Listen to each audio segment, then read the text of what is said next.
placer estar acá frente a ustedes. Qué honor, qué privilegio, qué gozo. Para mí, pensaba por sobre todos los detalles que podríamos imaginar humanamente, lo más precioso para mí de estar acá delante de ustedes es poder hablar de Dios, del Padre. Agradezco mucho que me hayan invitado a hablar de esto porque es realmente lo más hermoso que una persona puede hacer, es hablar del Señor, de su belleza, de su carácter. Les voy a invitar a abrir en Éxodo, capítulo 34. Éxodo 34. Me pidieron que hable del nombre de Dios. Esta conferencia se llama Admirando la Gloria de Dios, así que podríamos titular este sermón Admirando la Gloria de Dios en su nombre perdonador o en su nombre misericordioso. Admirando la gloria de Dios en su nombre.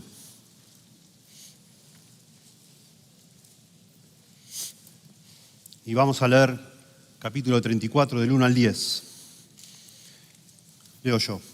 Y Jehová dijo a Moisés: alístate 2 tablas de piedra como las primeras, y escribiré sobre estas tablas las palabras que estaban en las tablas primeras que quebraste.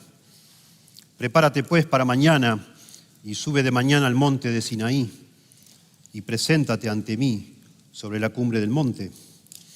Y no suba hombre contigo, ni parezca alguno en todo el monte, ni ovejas ni bueyes pascan delante del monte. Y Moisés alisó 2 tablas de piedra, como las primeras, y se levantó de mañana y subió al monte Sinaí, como le mandó Jehová, y llevó en su mano las 2 tablas de piedra. Y Jehová descendió en la nube, y estuvo allí con él proclamando el nombre de Jehová. Y pasando Jehová por delante de él, proclamó: Jehová, Jehová, fuerte, misericordioso y piadoso, tardo para la ira y grande en misericordia y verdad, que guarda misericordia a millares, que perdona la iniquidad, la rebelión y el pecado, y que de ningún modo tendrá por inocente al malvado, que visita la iniquidad de los padres sobre los hijos y sobre los hijos de los hijos, hasta la 3ª y 4ª generación.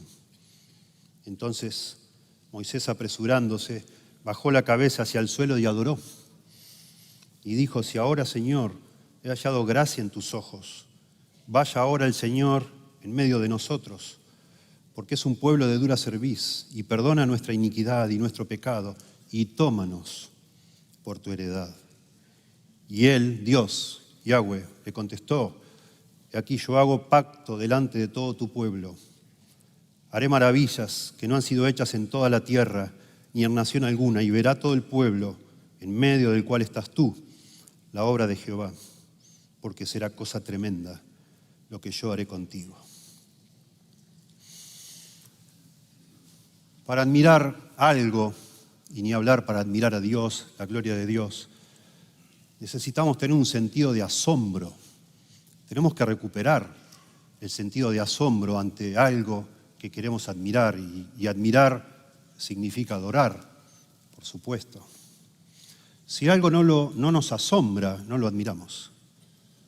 Imagínense que acá entre nosotros apareciera alguien con 2 cabezas. Estaríamos realmente sorprendidos y todos bastante inquietos, curiosos, queriendo saber. Imagínense que a esa persona se le diera la posibilidad de pasar acá adelante y explicar cómo es él, cómo vive él con 2 cabezas. Estaríamos muy atentos. Raro sería que alguien se duerma escuchando a esa persona, ¿verdad? Quisiéramos saber un montón de detalles, cómo hace, cómo toma las decisiones, quién manda, quién dirige, a quién hace caso, cómo se acomodan, sufre, le gusta lo que está viviendo, etcétera, cómo lo han pasado toda su vida, etcétera. Podríamos estar horas escuchando a una persona así. Sería realmente asombroso, ¿verdad? Y la gran pregunta que debemos hacernos es, ¿y por qué no nos asombra tener una cabeza? Si es asombroso nuestra cabeza, es increíble. ¿Alguien se asombra por su cabeza? Es raro que alguien lo haga. Es muy raro. Cuando yo era pequeño iba al zoológico y miraba un elefante y me quedaba realmente, no lo podía creer. Cuando ya era un poquito más grande y íbamos por mi hermano más pequeño al zoológico, Yo me quería ir del zoológico, ya está. Vamos, papá, ¿qué estamos haciendo acá con el elefante? Ya lo conozco, ya lo vi, ya está. El problema es que algo repetido se nos hace normal, ordinario. Ya sabemos lo que es. No nos sorprende nada. Y eso atenta contra nuestra necesidad de asombrarnos delante de Dios. Sobre todo los que hace años que somos cristianos. Ya no nos asombran muchas verdades, porque son obvias. Porque hace años que leemos la Biblia y decimos, sí, claro, Dios es misericordioso. ¿Quién no lo sabe eso? E incluso hasta tenemos un salmo que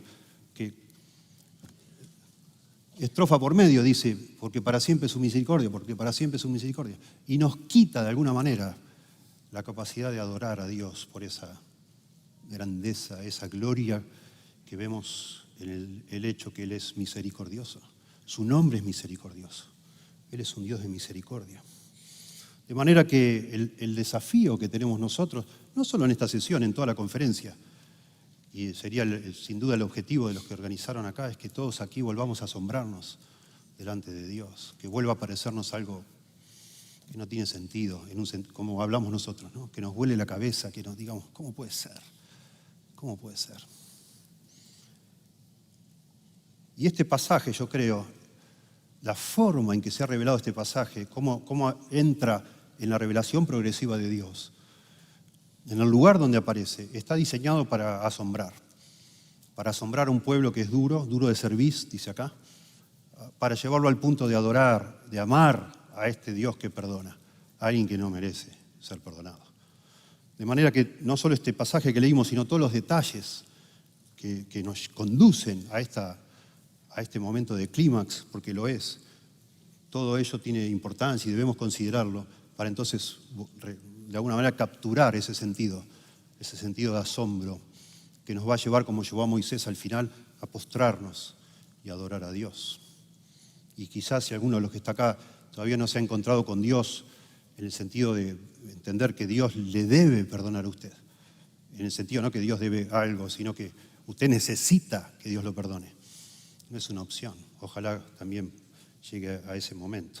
Noten, solo leo algunas cosas que dicen los rabinos en el Talmud, que es un libro donde coleccionan dichos de rabinos sobre ciertos pasajes de las Escrituras, sobre todo los primeros 5 libros de la Biblia.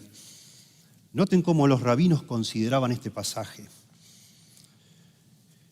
Ellos le llaman a esto, sobre todo el versículo en el capítulo 34 que hemos leído, versículos 7 y 8, le llaman ellos los 13 atributos de Dios. Los 13 atributos de Dios. Un rabino le llamó a esto un recital de los atributos de Dios. Usted sabe, un atributo de Dios, es la terminología teológica, es algo cierto acerca de Dios, es algo que tiene que ver con su belleza. ¿Sí? Aquí se mencionan 13 atributos de Dios. Dios es uno solo, no es un conjunto de partes, pero de alguna forma, siendo como es tan inmenso, para nosotros Dios se nos ha revelándonos poco a poco atributos de Él, para que vayamos entendiendo. Y aquí hay una sinfonía de atributos de Dios. Dice el Talmud, en el capítulo que se refiere a la Pascua, Rosh Hashanah, dice, Dios le informó a Moisés que cuando el pueblo judío pecara en el futuro, debería recitar los 13 atributos y Él los perdonaría. No estoy diciendo que esto es cierto, son comentarios, opiniones de personas que no han conocido al Señor. Y empezaron a tomar la Biblia como de una manera religiosa. Otro rabino, Yehuda, dice en el Talmud, hay un pacto respecto a estos 13 atributos, garantizando su eterna efectividad. Nos damos cuenta, leyendo estos comentarios, que los judíos pronto, con mucha superstición, tomaron este pasaje que hemos leído, especialmente esos 2 versículos, como si fuera el Ave María, más o menos, el Padre Nuestro, el Ave María. Y le dan cierto poder espiritual. El rabino Brisker dice, toda la misericordia que el pueblo judío necesitará hasta la redención final, de alguna manera fue depositada en una cuenta en ese día para ser retirada cuando fuese necesario. En ese día cuando Dios se le apareció a Moisés, ¿verdad? El rabino Bejaye dice que Hoy en día que no tenemos, escribe él, templo sagrado, ni un gran sacerdote, ni los sacrificios que ayuden a hacer expiación por nuestros pecados. Todo lo que tenemos es la capacidad para invocar estos 13 atributos de misericordia divina en nuestras plegarias. A pesar de que no entendemos, continúa él, la verdadera naturaleza de estos términos, siguen siendo la llave que abre las puertas de la misericordia en cada generación, tanto para la comunidad como para los individuos. Cuando terminamos de proclamar los 13 atributos, entonces rezamos, dice este rabino: misericordioso y lleno de gracia, hemos pecado delante de ti, ten misericordia de nosotros y sálvanos. Bueno, todas las religiones hechas por los hombres tienen este tipo de comentarios supersticiosos.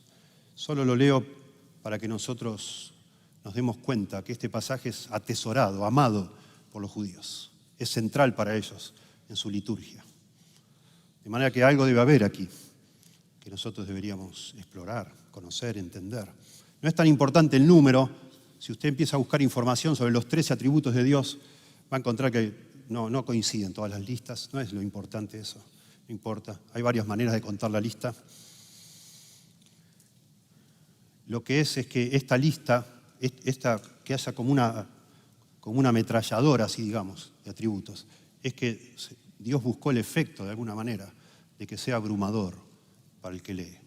Para Moisés, que escuchó, y para que nosotros, leyendo después, de alguna manera despabilemos y pensemos en Dios y nos podamos sorprender de Dios. Y tomemos nota y eso nos toque el corazón. Dios redimió de la esclavitud al pueblo de Israel, de Egipto, pero ahora también hacía falta algo más para ser el Dios adorado por su pueblo. No alcanzaba con que los libere de la esclavitud.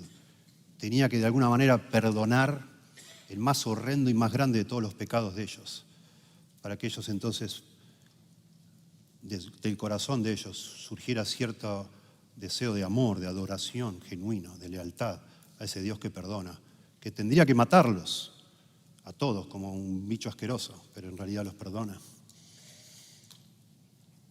Esta descripción, insisto, capítulo 34, versos 7 y 8 principalmente, o del 6 al 8 si quieren, es probablemente la descripción del carácter de Dios más sucinta, más compacta que tenemos en todo el Pentateuco. Quizás podemos decir hasta más completa. Todos estos detalles que hay acá, que son atributos de la misericordia de Dios, son desconocidos hasta este punto. Si usted va para atrás, no va a encontrar estos conceptos en el Antiguo Testamento. Aquí es como que se revelan por primera vez en toda esta magnitud. Algunos dicen que esta afirmación, Dios mismo recitando su carácter en forma de atributos, es el pináculo de la revelación del Antiguo Testamento. Es el monte Everest de quién es Dios en el Antiguo Testamento. Tal es así que si usted mira, tan central es esto en todo el Antiguo Testamento, que este pasaje, estos versículos 6 y 7, se mencionan al menos 12 veces más. Y yo leo rápido. Números 14, 18, 2 Corintios 39, Nehemías 9, 17, 9, 31, Salmos 86, 15, Salmos 103, 8, Salmos 111, 4, 112, 4, 116, 5, 145, 8, Joel 2, 13, Jonás 4, 2 y Nahum 1, 3. Todos estos pasajes citan a Éxodo y esta revelación. Sin duda, por esto que estamos mencionando, este pasaje marcó la conciencia del pueblo de Dios, del pueblo de Israel, para siempre. Cuando leemos el libro de Jonás, nos enteramos que la razón por la cual Jonás no quiso ir a Nínive es porque Jonás sabía que Dios es grande en misericordia. Dice acá en Jonás 4:2, ahora, oh Jehová, dice Jonás, ¿no es esto lo que yo decía estando aún en mi tierra? Por eso me apresuré a huir a Tarsis, porque sabía yo que tú eres Dios clemente y piadoso, tardo en enojarte y grande en misericordia, y que te arrepientes del mal. Porque yo sabía Dios, yo conocía Éxodo 34 del 6 al 8. Por eso no quise ir a Nínive. Tenía miedo que los perdone, no quería yo. Este mismo texto notamos que le dio mucha esperanza a David, el salmista, el rey David, cuando pidió misericordia de Dios. Dice el Salmo 86:15, mas tú, oh Señor, Dios misericordioso y clemente, lento para la ira y grande en misericordia y verdad. Y dice el verso 16, mírame y ten misericordia de mí, porque yo sé que tú eres Dios misericordioso. Lo mismo pasa en el Salmo 103, misericordioso y clemente Jehová, lento para la ira y grande en misericordia. No contenderá para siempre, ni para siempre guardarle enojo. No ha hecho con nosotros conforme a nuestras iniquidades, ni nos ha pagado conforme a nuestros pecados. Salmo 103, 8 al 10. Según académicos, tanto del Antiguo como del Nuevo Testamento, tanto judíos como cristianos, esta es la declaración más importante en toda la Biblia sobre el perdón de Dios. En el Antiguo Testamento, disculpen. Cualquiera que de nosotros que haya escuchado que si querés ver la misericordia y la bondad de Dios tenés que ir al Nuevo Testamento, pero en el Antiguo solo ves la severidad, la santidad, la justicia de Dios. Bueno, debería estudiar este pasaje. Aquí se ve que nuestro Dios es maravillosamente compasivo y misericordioso. Así que admiramos la gloria de Dios en su nombre perdonador. ¿Sí? Admiramos a Dios en su carácter perdonador. Es muy interesante cómo el Antiguo Testamento nos habla de conceptos tan profundos, enredados, entrelazados en historias, para que hasta un niño las pueda entender. Y ese es el caso acá. No es una definición seca, abstracta, académica, sino que es la conclusión, este capítulo 34, de toda una secuencia realmente trágica, triste, muy triste. Una de las porciones más tristes de todo el Antiguo Testamento. Para que Dios pudiera mostrar esta gran misericordia, tenía que de alguna forma poner detrás de esta revelación un telón negro con un gran pecado. Y eso es lo que vemos acá. Y los estudiosos nos dicen que es casi imposible entender lo que pasa en el capítulo 34 y sacar de allí toda su riqueza y asombrarnos con este capítulo. Es imposible sin retrotraernos a lo que viene pasando antes de llegar aquí. Se deberían estudiar juntos capítulos 32, 33 y 34. Y eso es lo que vamos a tratar de hacer. A ver si nos sale con el tiempo que tenemos. Y si no, ya dejamos establecido el desafío, porque es lo que se debe hacer para entender bien. Veamos en primer lugar, vamos para atrás en el contexto. Empezaremos, esta historia en realidad empieza en el capítulo 32. En primer lugar, pensemos que admiramos la misericordia de Dios cuando comprendemos nuestro gran pecado. Admiramos la misericordia de Dios cuando comprendemos nuestro gran pecado. Si venimos leyendo Éxodo así de un saque, como decimos, nos sorprende mucho que abruptamente está Moisés en el monte Sinaí escuchando las instrucciones de parte de Yahweh, de Dios, sobre cómo debe construirse el tabernáculo, y de golpe, abruptamente, está sucediendo este gran pecado del pueblo haciéndose un becerro de oro para adorarlo. Un gran pecado, dice acá, un gran pecado.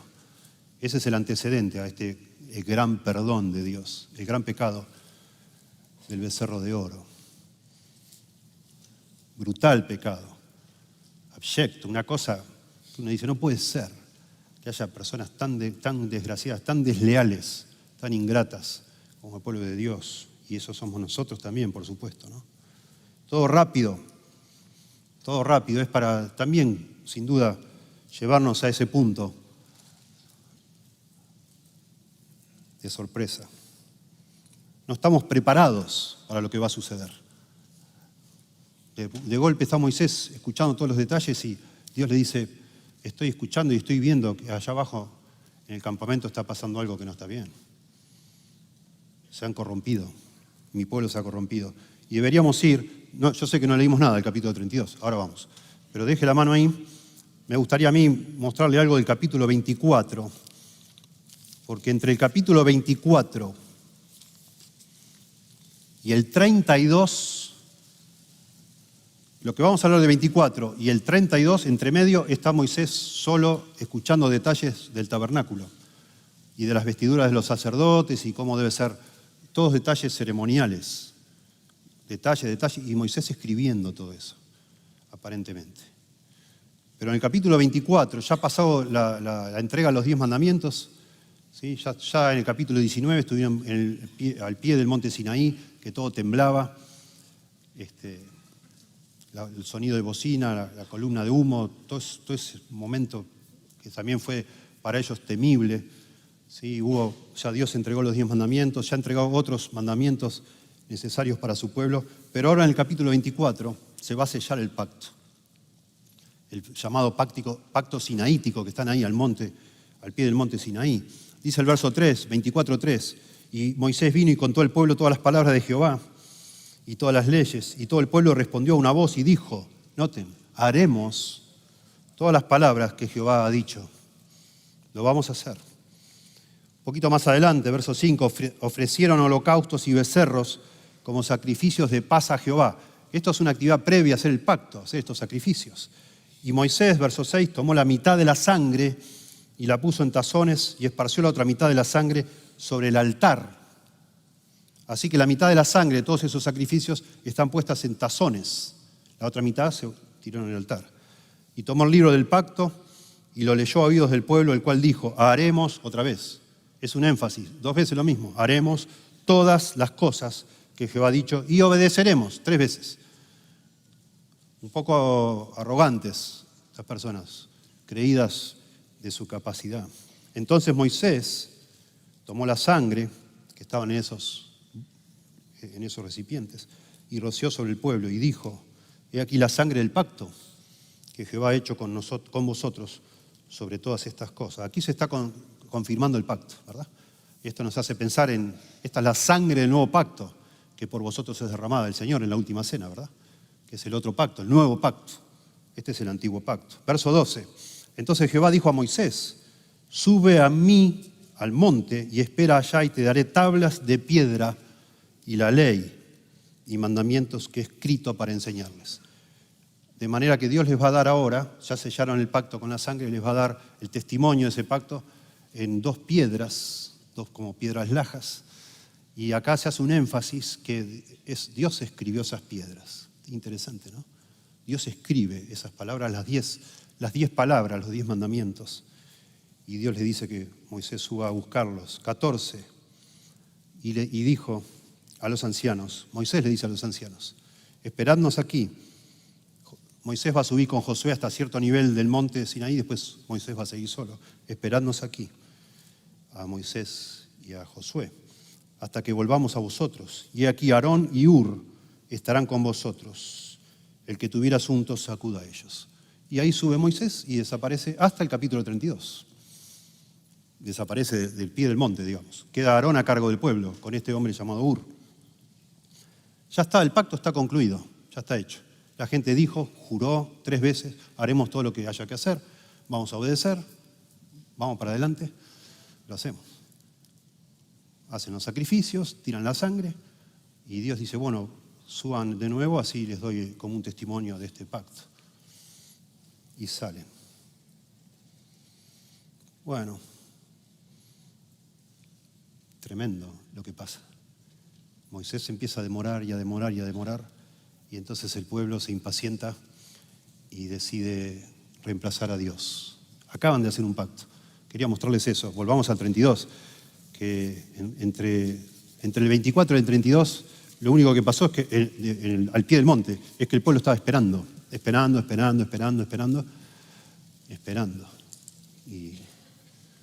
Y no aguantaron más. ¿Sí? Y se rebelan.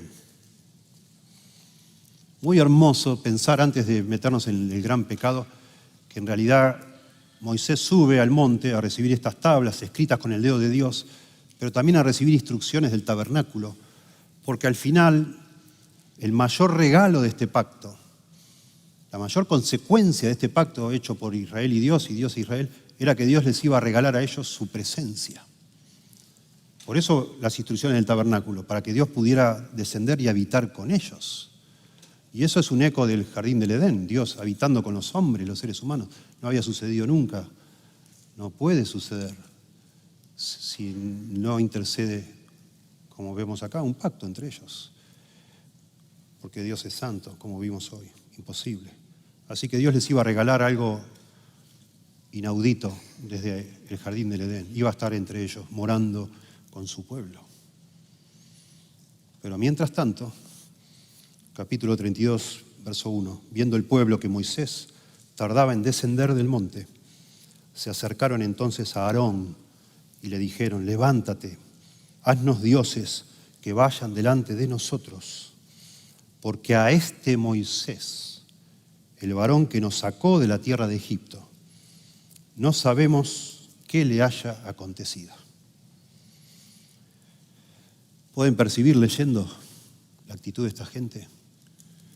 Primero, dándole órdenes a Aarón, pero peor, empiezan a mostrar maldad tremenda en el corazón. Hablan de una manera muy despectiva de Moisés. Este Moisés. No es un accidente, no es una mala traducción, es lo que dice el pueblo. Este Moisés. De una manera completamente burlona o como desdeñándolo a Moisés. Despreciándolo, porque se ha demorado. Uno podría decir, la gente se siente insegura, los seres humanos somos así, Moisés era el líder, él no estaba, se sentirían desprotegidos, pobres, y del temor han pasado al enojo. Como, no sé, imagínense que usted lo lleva a su hijo a la escuela, al kinder, al jardín de infantes, y le dice: no te preocupes, hijo, esta tarde yo te vengo a buscar. Y se van todos los niños, van quedando vacía la aula, y usted no puede llegar, y su hijo empieza a sentir mucho miedo, temor, y pasa una hora y usted todavía no llega, y llega. No sé, 1 hora y cuarto y llega. Y ya su hijo no está tan asustado como antes, ahora está enojado. Estuvo asustado, por supuesto, pero a medida que pasó el tiempo empezó a transformarse ese susto en enojo. Y en cuanto sube a su auto, a su carro, su hijo lo trata mal, le habla fuerte. Acá no está pasando eso, no es eso lo que está pasando. Y el escritor, el Espíritu Santo, por medio de detalles, nos deja claro que acá el problema es la maldad insertada, enraizada en el corazón de este pueblo. No es que están enojados, no es que están asustados. Estas personas son rebeldes y están decididos a reemplazar a Dios por sus dioses. En plural lo dice acá. Esto es una provocación, es una traición inaceptable. Es como si usted en el día de su boda cometiera adulterio, imagínense. Una cosa que no se puede ni creer, porque es prácticamente eso. Por eso leímos el capítulo 24. Sacando el paréntesis, cuando no está Moisés, acaban de hacer un pacto con Dios. Y en este momento están buscando otros dioses que lo reemplacen. Inaceptable. Están de alguna manera buscando una representación pagana del verdadero Dios. Leemos por los arqueólogos que muchas culturas del cercano Medio Oriente tenían becerros como imágenes de sus dioses. En Egipto, en Canaán, muchas culturas. Y ellos están haciendo eso. Y entonces el verso 2 del capítulo 32 dice: y Aarón les dijo: apartad los zarcillos de oro que están en las orejas de vuestras mujeres. La palabra apartad es arrancar. Es algo como, acá hay un matiz de urgencia. Arrancad los zarcillos de oro que están en las orejas de vuestras mujeres, de vuestros hijos y de vuestras hijas, y traédmelos. Interesante esto. Yo nunca había pensado demasiado en esto, pero ¿por qué solo los zarcillos de oro? Los aretes, no sé cómo dirán cada uno en su país. Aritos decimos en Argentina.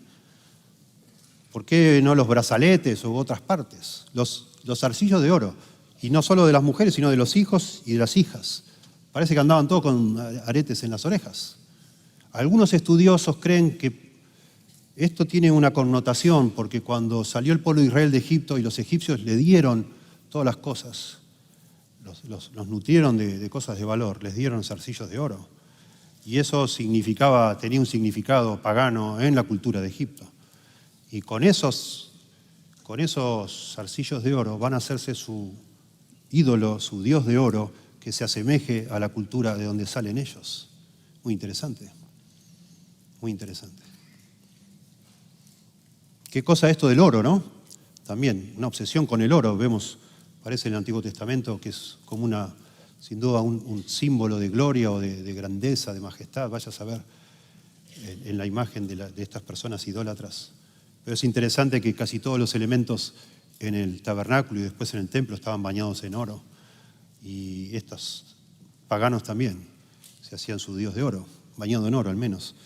Aquí dice que era todo de oro fundido, no algo bañado en oro, y después trabajado con herramientas, con buril. Y entonces dice, verso 3, todo el pueblo apartó los zarcillos de oro que tenían en sus orejas y los trajeron a Aarón. Y él los tomó de la mano de ellos y le dio forma con buril e hizo de ello un becerro de fundición. Entonces dijeron, Israel, estos son tus dioses que te sacaron de la tierra de Egipto. Acá hay muchos detalles solo para subrayar una y otra vez que la maldad es extrema.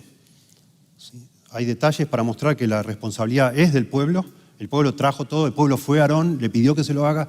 Aarón no fue ingenuo, él está invertido acá el orden. Primero se debe fundir y después se debe trabajar con buril. Pero acá ponen primero que Aarón trabajó con buril y después que lo fundió. Así no se hace. Pero es un énfasis para mostrar que también Aarón fue responsable. Porque después Aarón va a mentir. Él va a decirle a Moisés, cuando Moisés lo confronte, que él tiró el oro ahí y salió un becerro. Y no es verdad. No es verdad eso. Él lo talló con un buril, él lo hizo, lo fabricó. Tremendo. Y tampoco debemos imaginarnos que le sobró material y hicieron otro. O sea, un becerro, un becerrito y otro más. No. Porque dice estos son tus dioses. Hay un solo becerro acá. Hay un solo becerro. Pero de alguna manera también el Espíritu Santo, por medio de Moisés, acá está poniendo que este pueblo no solo quebró el primer mandamiento, sino también el segundo. Acá están pecando no solo de idolatría, sino de tener varios dioses. Tremendo es esto. Es demasiado.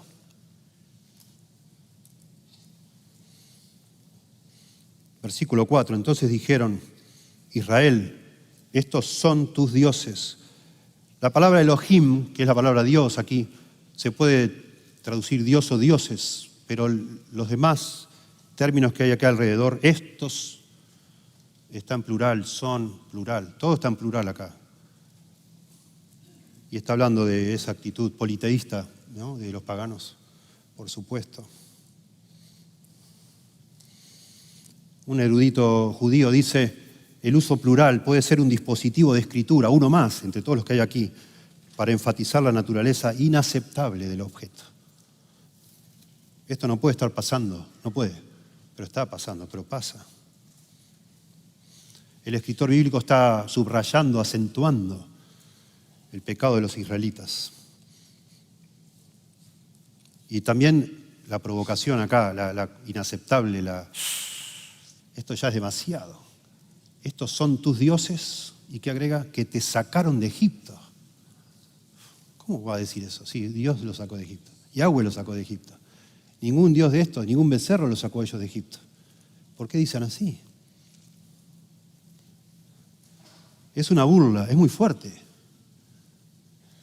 Los 10 mandamientos que vemos establecidos antes ahí en Éxodo comienzan diciendo, yo soy Jehová tu Dios, que te saqué de la tierra de Egipto. Por tanto, y da los 10 mandamientos.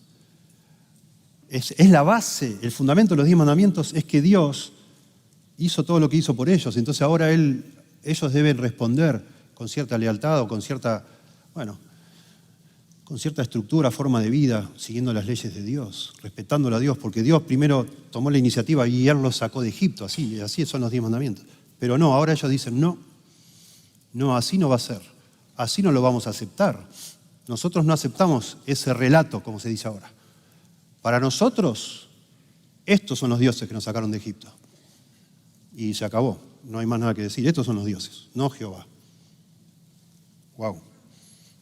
Rebelión, severa rebelión.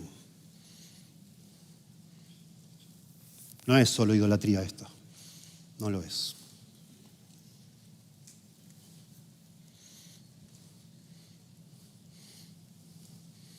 Capítulo 32, versos 5 y 6. Y viendo esto Aarón, viendo que la gente estaba chocha de la vida, estaban contentos con su nuevo Dios, edificó un altar delante del becerro y pregonó a Aarón y dijo: mañana será fiesta para Jehová. Y al día siguiente madrugaron y ofrecieron holocaustos y se presentaron ofrendas de paz, y se sentó el pueblo a comer y a beber y se levantó a regocijarse. Algunos dicen que en realidad no tenemos que exagerar. Lo que estaba haciendo Aarón fuera un reemplazo no de Dios, de Jehová, sino de Moisés. Como pensaron que Moisés había muerto en la montaña, y dice, bueno, vamos a hacernos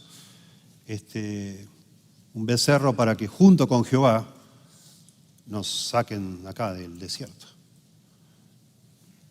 Lo que sí es cierto cuando leemos después los profetas antes del cautiverio, que el pueblo de Israel fue siempre dado, y el ser humano, a tomar a Dios y además de Dios tener algunos ídolos. ¿Sí?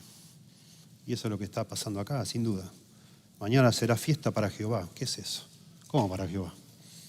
Y al día siguiente madrugaron y ofrecieron holocaustos y presentaron ofrendas de paz. De nuevo, como habían hecho en el capítulo 24, habían hecho sacrificios para hacer un pacto. Ahora están de nuevo haciendo sacrificios y después hacen una fiesta. Y se sentó el pueblo a comer y a beber. Esa fiesta también sería parte de un pacto, después de realizar un pacto, ¿no?, con este Dios. Y dice acá, y se levantó a regocijarse.